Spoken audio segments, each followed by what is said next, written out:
আসসালামু আলাইকুম সবাইকে। তুফাইল সাহেব তো মারা গেছে। তো উনার জানাজায় যাওয়া যাবে না, অনেকেই বলতেছে যাওয়া যাবে, উনি ইসলাম বিদ্বেষী ছিলেন, অনেক ধরনের কথা। তা আমি বলছিলাম যে মারা যাওয়ার পরে কাউকে নিয়ে আসলে এগুলো বললেন না। আমি ন্যায় কথাটা বলতেছি, যেটা আমাদের ধর্মে বলা আছে। এখন আহ, উনি ছিলেন নাস্তিক টাইপের মানুষ একজন। ওনার কিন্তু স্বাধীনতা যুদ্ধের আগে উনি 69 সালে ডাকসুর বিপি ছিলেন। তারপরে আরো পরপর তিনজন বিপি হয়েছে। তো উনার একজনের সাথে ওনার ডিবেট হয়েছিল। আসলে তুফাইল সাহেব কারোর কাছে ভালো, তুফাইল সাহেব তার কারোর কাছে খারাপ। তো অনেকেই পোস্ট দিচ্ছিল উনি মারা যাওয়ার আগে, কিছুদিন আগে, যে জীবন্ত ফেরাউন। তা আমিও বলছিলাম যে ওই পাপের ফল কিছুটা আল্লাহ এই দুনিয়ার থেকে দেয়, আর পুরোটা পাবেন আপনি হচ্ছে মারা যাওয়ার পরে। এই জন্যই আমি বারবার বলি যে একদিন তো মারা যাবেন, একদিন তো মারা যাবেন, মৃত্যুর কথাটা আমি বারবার বলি। আপনি সারা জীবন থাকবেন না। আমি নিজেও বলি যে আমি যদি 1000 বছর বাঁচতাম, তাহলে আমি এই যে এইখানে বলতেছি যে আমিও দুর্নীতি করতাম। কিন্তু আমি তো 100 বছরও বাঁচবো না ভাই।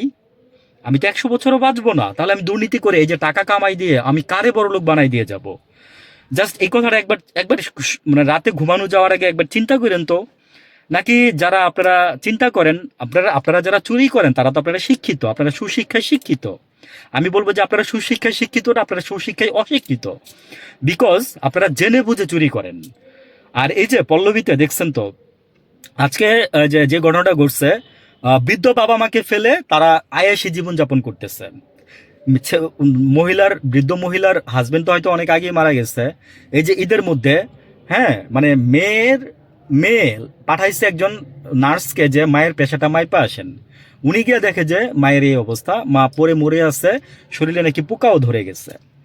তো এখন বলেন যে আমরা মানে কোথায় আছি? সামাজিক ন্যায় নীতি, মানে আমাদের যে মূল্যবোধ, আমাদের যে পড়াশোনা, এগুলো আমাদের কি শিখাইছে? আমাদের কি শিক্ষা দিচ্ছে? কি শিক্ষা দিচ্ছে? ওই যে এক ভাই বলছিল না যে পোলাপাইন গেলি কই, ভালো করে রাজনীতি কর, রাজনীতি করতে হবে। পারমাণবিক রূপপুর বিদ্যুৎ বিদ্যুৎ কেন্দ্র সব দাদাদের, এজিএম 18 জন দাদাদের, ডিজিএম 18 জন তাও দাদাদের, জিএম 8 জন তাও দাদাদের। রাজনীতি কর বেশি করে। আর এই যে বাপমার খবরও রাখা দরকার নেই।